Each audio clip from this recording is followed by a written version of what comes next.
Vous savez, c'est vraiment une période assez étrange, pour être franc, comme j'en ai rarement connu dans ma vie. Que ce soit à travers ce que j'ai lu ou ce que j'ai vécu, c'est assez unique. Le président des États-Unis, les déclarations officielles de la Maison-Blanche qu'il publie, et puis la réalité qui suit, eh bien la plupart du temps, c'est complètement l'inverse. Et vous savez, c'est assez connu, ça a été largement couvert ici aux États-Unis. C'est à peu près la 40e fois, oui, la 40e fois, depuis, disons, le 8 avril, que le président Trump affirme qu'on est tout près d'un accord, ou qu'on en a déjà un, ou qu'on est pratiquement tombé d'accord. Et maintenant, il dit qu'on a un accord, qu'il sera signé demain, et il parle déjà de beaucoup de détails à ce sujet.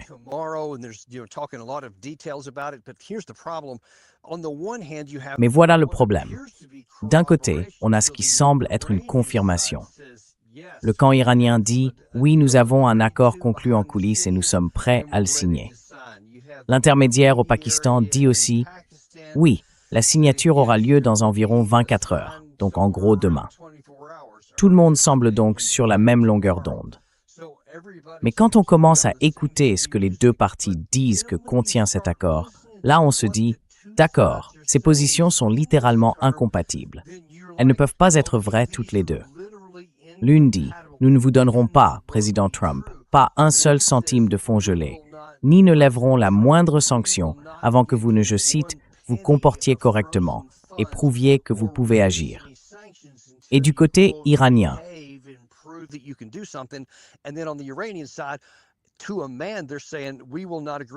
tous, sans exception, disent qu'ils ne signeront rien tant que les 24 milliards de dollars d'avoirs gelés ne seront pas libérés, que les sanctions sur leur système énergétique ne seront pas levées, que le blocus ne sera pas levé et qu'un cessez-le-feu ne sera pas instauré au Liban. En gros, ils affirment qu'un cessez-le-feu quelque part doit valoir cessez-le-feu partout, pas seulement entre l'Iran et les États-Unis. Et ça, c'est tout simplement incompatible avec la position américaine. Du coup, je ne comprends pas pourquoi on affirme avec autant d'assurance qu'un accord va être signé demain. Parce que soit un camp trompe tout le monde sur le contenu réel de l'accord, et demain ils vont signer quelque chose de complètement opposé, soit le président Trump se trompe lui-même, ou il ment.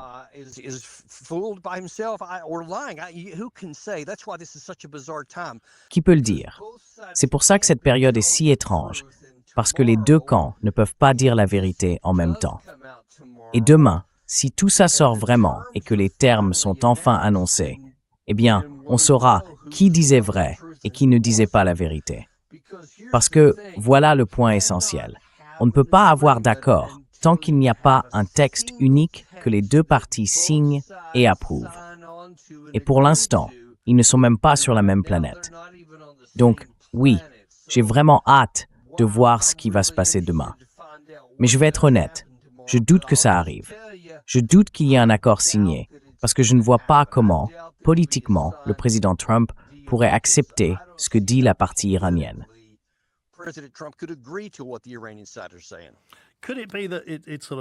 Est-ce que, quelque part, tout ça ne se perd pas un peu dans la traduction? Qu'ils puissent tous les deux dire « Oui, voilà, c'est bien ce que ça veut dire », parce que c'est tellement vague que chacun peut y voir une forme de victoire. En fin de compte, est-ce que ça ne va pas se résumer à ça?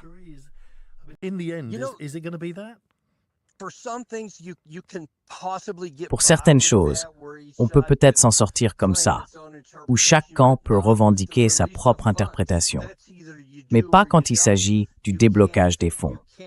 Là, c'est simple. Soit on le fait, soit on ne le fait pas. On ne peut pas arranger ça, ni le contourner. On ne peut pas non plus jouer avec la question des deux blocus, parce que l'Iran devrait aussi lever complètement le sien, sans frais, sans péage, sans rien du tout. Et ça, on ne peut pas le simuler. Il y a tellement de conditions ici. Et puis, il y a l'autre point, bien sûr, la question du Liban. Là non plus, on ne peut pas faire semblant. Soit Israël se retire, comme l'Iran l'a dit plus tôt dans la journée, parce que c'est une exigence, soit il ne le fait pas. Et s'il continue à se battre, alors par définition, il n'y a pas d'accord. Donc dans ce cas, c'est presque impossible de calmer les choses comme ça. Il faudra que l'un des deux camps cède complètement à l'autre. Sinon, il n'y aura tout simplement pas d'accord. Et qu'en est-il de celles qui parlent de ne pas posséder d'armes nucléaires et de ne pas en développer? Ce que Trump dit parfois est le vrai cœur du sujet.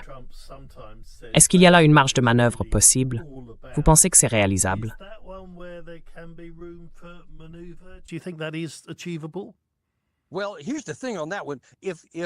Alors, voilà ce qu'il faut comprendre sur ce point.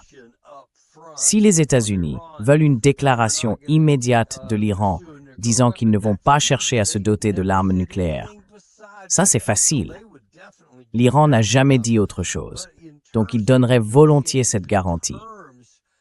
Mais quand il s'agit de négocier les conditions d'un accord ou de discuter de leur programme nucléaire, avec les capacités de retraitement, la quantité de matière nucléaire qu'ils conservent, jusqu'à quel niveau ils peuvent aller. Là, l'Iran dit que ça, ce n'est même pas dans la première phase. La phase 1, c'est simplement le mémorandum qui dit qu'on va avoir un cessez-le-feu de 60 jours. Et que voilà, toutes les autres choses dont j'ai parlé, les fonds, les sanctions et tout le reste, devront être réglées à ce moment-là.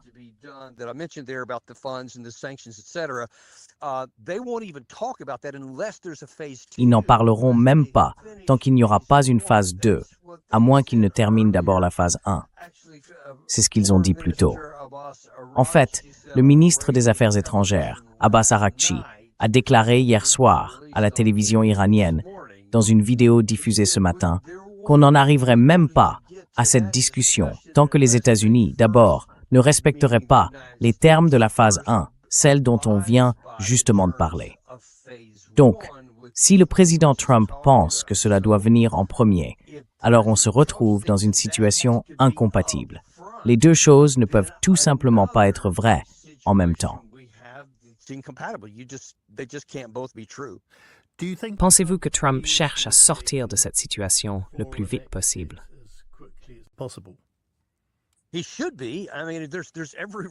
Il devrait le faire. Franchement, il a toutes les raisons de le faire.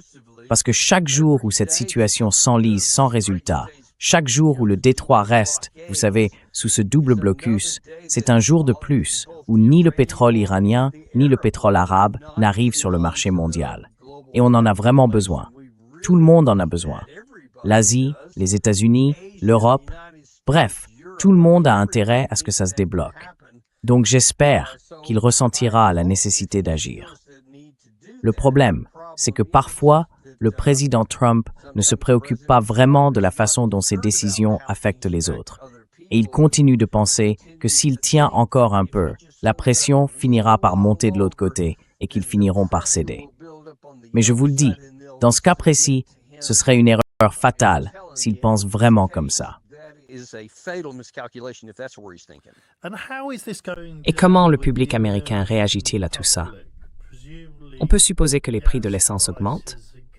Est-ce que les gens commencent à perdre patience? D'ailleurs, étaient-ils vraiment favorables à cette politique dès le départ?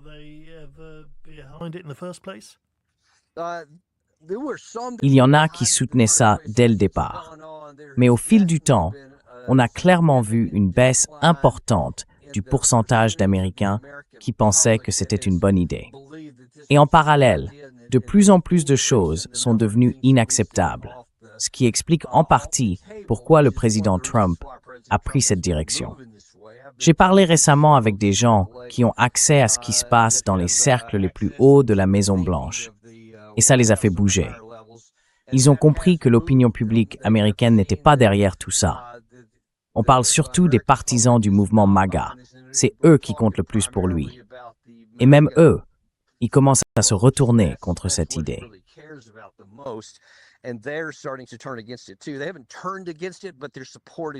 Ils ne se sont pas retournés contre lui, mais leur soutien vacille, il diminue, et c'est en partie ce qu'il pousse à bouger maintenant. Pour l'instant, ce soutien n'est pas très solide.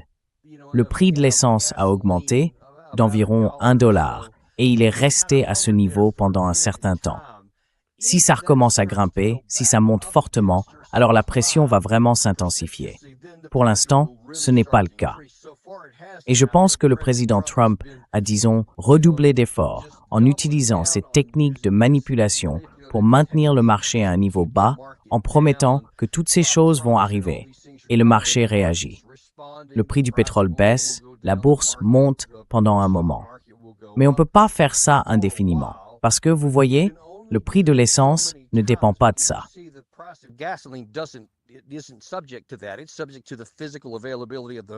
Tout dépend de la disponibilité physique du produit raffiné. Plus le temps passe, plus on avance dans la chaîne. Et tous ces facteurs d'atténuation, comme le raffinage, le recours aux réserves stratégiques de pétrole, la Chine qui achète moins de gaz, ou encore la baisse de la demande, maintiennent les prix sous contrôle. Mais tout ça, c'est temporaire. Ça ne peut pas durer indéfiniment.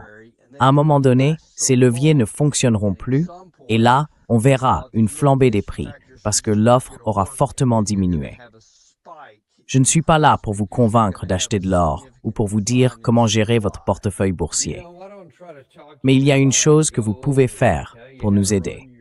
Abonnez-vous, mettez un j'aime et partagez cette vidéo avec quelqu'un que vous aimez. Hit that like button and share this with somebody you love.